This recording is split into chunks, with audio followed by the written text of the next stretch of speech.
बिस्मिल्लाहिर्रहमानिर्रहीम। अस्सलाम वालेकुम students, welcome to computer and information technology series.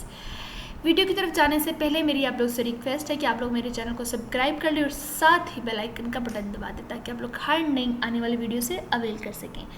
हम लोग जो इस लेक्चर में अपने टॉपिक कवर करेंगे वो डेटाबेस डिज़ाइन प्रोसेस से रिलेट करता है। जो हमारा आज वाला टॉपिक है, चलिए देखते हैं व्हाट इज़ डाटा मॉडलिंग के डाटा मॉडलिंग क्या है। ठीक है, let's see. A representation of real world object, event and their association is called model.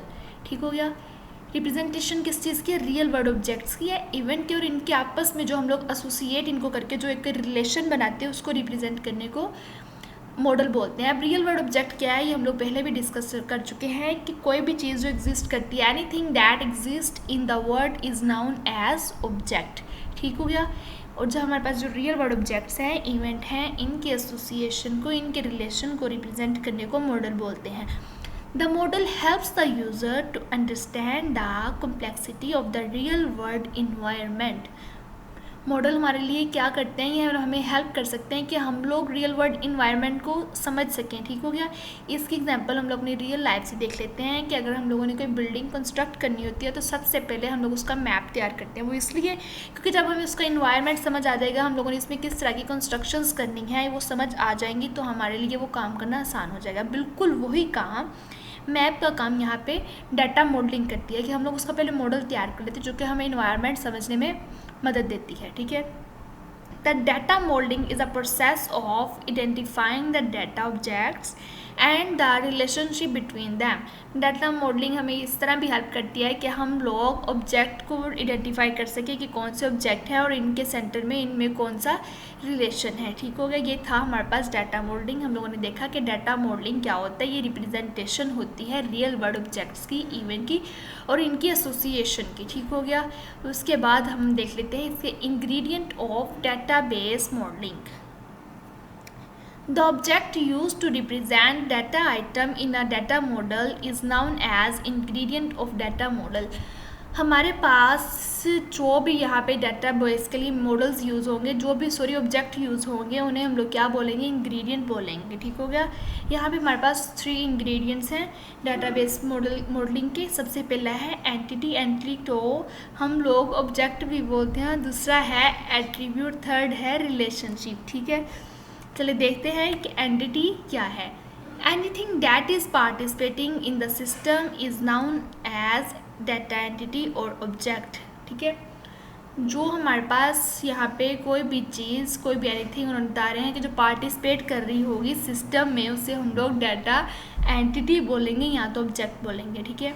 Entity can be a person. Entity क्या हो सकती है? एक पर्सन भी हो सकता है, प्लेस भी हो सकती है और कोई भी चीज़ और ठीक है, और इवेंट भी हो सकता है। For which data is collected and maintain in the system. कहते हैं कि the entity can be a person, place, thing और event for which data is collected and maintain in the system. Entity हमारे पास कोई पर्सन हो सकता है, कोई प्लेस हो सकती है, कोई इवेंट हो सकता है, कोई एक्शन हो सकता है जिससे रिलेटेड हम लोगों ने डाटा कलेक्ट किया होता है और उसको मेंटेन करते हैं सिस्टम में। ठीक है। यहाँ पे and entity is always identified properly, identifiable properly. Entity ऐसी होनी चाहिए कि जिसे आइडेंटिफाई करना आसान हो जाए। ठीक हो गया। एग्जाम्पल देख लेते हैं एंटिटी की क्या है। पर्सन। अगर पर्सन की हम लोगों ने बोला था कि एंटिटी में क्या हो सकता है? पर्सन हो सकता है, प्लेस हो सकती है, ऑब्जेक्ट हो सकता है। पर्सन में क्या आता है कि टीचर है, टीचर भी एक एंटिटी है। प्लेयर है, प्लेयर भी एक एंटिटी है। डॉक्टर अगर है तो डॉक्टर भी एक एंटिटी है। ठीक हो गया। उसके बाद प्लेसेस की अगर बात कर ले तो प्लेस में क्या आता है? कंट्री। कोई भी कंट्री जो होगा, अगर लेट्स सी हम लोग कहते हैं कि पाकिस्तान, तो पाकिस्तान भी एक कंट्री एंटिटी है। उसके बाद सिटी है। अगर सिटी में हम लोग देख लेते हैं कि लाहौर, तो लाहौर भी एक एंटिटी है। ठीक हो गया। ऑब्जेक्ट क्या हो सकते हैं? व्हीकल्स हो सकती हैं हमारे पास, टॉयज़ हो सकते हैं, खिलौने वगैरह या फर्नीचर्स वगैरह। ये क्या है हमारे पास? ये सब जो हमारे पास हैं ये एंटिटीज़ हैं। The entities is represented bye rectangle. Entity को हम लोग रेक्टेंगल शेप में रिप्रेजेंट करते हैं। ठीक हो गया। The name of entity is written inside the rectangle.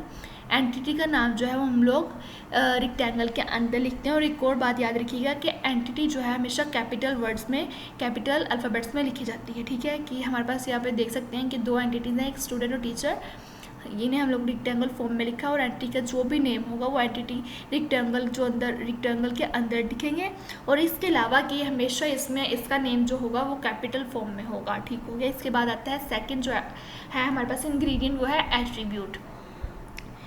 Attribute हमारे पास क्या होती हैं? एट्रीब्यूट क्या होती है? खसूसियात होती हैं उसकी, ठीक है, किसी भी एंटिटी की करेक्टरिस्टिक्स होती हैं। चलिए देखते हैं डेफिनेशन से। The characteristics of an entity are called attributes और प्रॉपर्टीज़, ठीक है। हमारे पास जो एक एंटिटी है उसके रिलेटेड उसकी जो करेक्टरिस्टिक्स है, उसकी जो प्रॉपर्टीज़ हैं, मीन्स क्या आप लोग कह सकते हैं कि अगर एक स्टूडेंट है, स्टूडेंट एक ज़हीन है, इंटेलिजेंट है, ये इंटेलिजेंट क्या है? उसकी प्रॉपर्टी है, ठीक हो गया। ये हमारे पास प्रॉपर्टी क्या होती है? उसकी खसूसियात हो सकती हैं, ठीक है। खसूसियात को हम लोग एट्रीब्यूट और प्रॉपर्टीज़ भी कह सकते हैं। एन एंटिटी में हैव मैनी एट्रीब्यूट, एक एंटिटी की एक से ज़्यादा एट्रीब्यूट हो सकती है। ऑफकोर्स एक इंसान में एक से ज़्यादा अच्छाइयाँ हो सकती हैं या बुराइयाँ भी हो सकती हैं, मीन्स कि उसमें अंदर उसकी प्रॉपर्टीज़, एक इंसान में बहुत ज़्यादा प्रॉपर्टीज़ हो सकती हैं। The attribute are use to define object और एंटिटी। एट्रीब्यूट क्या करता है? ये डिफाइन करता है एट्रीब्यूट को, ऑब्जेक्ट को और एंटिटी को, ठीक हो गया। And attribute is represented by an oval shape, हम लोग इसे ओवल शेप में रिप्रेजेंट करते हैं, ठीक है, मीन बेजली सी शक्ल में करते हैं। The name of the attribute is written inside the oval as, इसका नेम भी ओवल में ही लिखा जा सकता है, ठीक है। कि आप लोग यहाँ पे देखेंगे ये हमारे पास स्टूडेंट एक एंटिटी है, इसकी फर्दर फॉर जो हमारे पास है ये इसकी एट्रीब्यूट है, ठीक हो गया। एक स्टूडेंट है, उसका रोल नंबर जो है वो इसकी एट्रीब्यूट है, ठीक है। उसकी एज क्या है? ये भी स्टूडेंट की एट्रीब्यूट है। उसकी डेट ऑफ बर्थ क्या है? ये स्टूडेंट की एट्रीब्यूट है। वो जेंडर क्या है? उसकी एट्रीब्यूट है, ठीक हो गया। कि एट्रीब्यूट को हम लोग ओवल से रिप्रेजेंट करते हैं और स्टूडेंट को हम लोग एंटिटी को हम लोग रेक्टेंगल शेप से रिप्रेजेंट करते हैं। ये था एट्रीब्यूट। एट्रीब्यूट क्या होती है? किसी भी एंटिटी की करेक्टरिस्टिक्स होती हैं, ठीक हो गया। उसके बाद आते हैं रिलेशंस। अब हमारे पास एंटिटी भी है और एट्रीब्यूट भी है। अब इनके दरमियान क्या करना है? एक रिलेशन क्रिएट करना है। यहाँ पे चलिए देखते हैं कि रिलेशन क्या है। A logical connection between different entities is called relationship। कहते हैं कि जब हम लोग डिफरेंट एंटिटीज़ का रिलेशन बनाते हैं, उनको कनेक्ट करते हैं, तो वो उन्हें एक रिलेशनशिप बोलते हैं। The relationship indicates how the entities are connected or related to each other। अगर हम लोग कोई दो चीज़ों का रिलेशन बनाते हैं, ऑफ कोर्स वो एक दूसरे से ऐसा उनका कनेक्शन होना चाहिए, एक दूसरे से ऐसा रिलेशन होना चाहिए कि पता भी लगे कि एक दूसरे से रिलेशंस में हैं, ठीक है। तो वो बताती हैं कि इनका आपस में क्या रिलेशन है, ठीक हो गया। रिलेशनशिप में बताता है कि इसका आपस में क्या रिलेशन है। The entities that participate in the relationship is called participant. जो एंटिटी रिलेशनशिप में यूज़ होगी उसे क्या बोलेंगे? पार्टिसिपेंट्स बोलेंगे, ठीक हो गया। उसे हम लोग पार्टिसिपेंट्स बोलेंगे। The relationship may be between different entities or between an entity और itself। या तो वो डिफरेंट एंटिटीज़ में भी रिलेशन हो सकता है, या तो उसका खुद के साथ भी रिलेशन हो सकता है, ठीक है। The entities are connected to each other in different ways. हम लोग एंटिटीज़ को डिफरेंट वेज में कनेक्ट कर सकते हैं।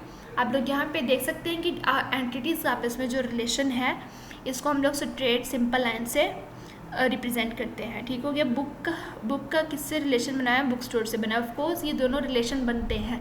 अगर हम लोगों ने बुक लेनी है तो हमें बुक स्टोर पे जाना पड़ेगा। इन दोनों का आपस में रिलेशन है। ये हमारे पास जो थी, ये हम लोगों ने टू एंटिटीज़ का रिलेशन बनाया है। हम लोग इसके अलावा मल्टीपल एंटिटीज़ का रिलेशन भी बना सकते हैं। हम लोगों ने सबसे पहले देखा कि डाटा मॉडल क्या है, उसके बाद हम लोगों ने देखा इसके 3 इंग्रेडिएंट्स हैं, एंटिटी, एट्रीब्यूट और रिलेशनशिप। एट्रीब्यूट जो है इसकी फर्दर टाइप्स भी हैं, लेकिन वो इंशाल्लाह हम लोग अपने नेक्स्ट लेक्चर में करेंगे डिटेल में। आज का हमारा टॉपिक जो था वो हम लोग कवर कर चुके हैं। अगर इसमें कोई कन्फ्यूजन है तो आप लोग मुझे कमेंट करके पूछ सकते हैं, और अगर वीडियो पसंद आई हो तो लाइक ज़रूर करिएगा। Thanks for watching. अल्लाह हाफिज़।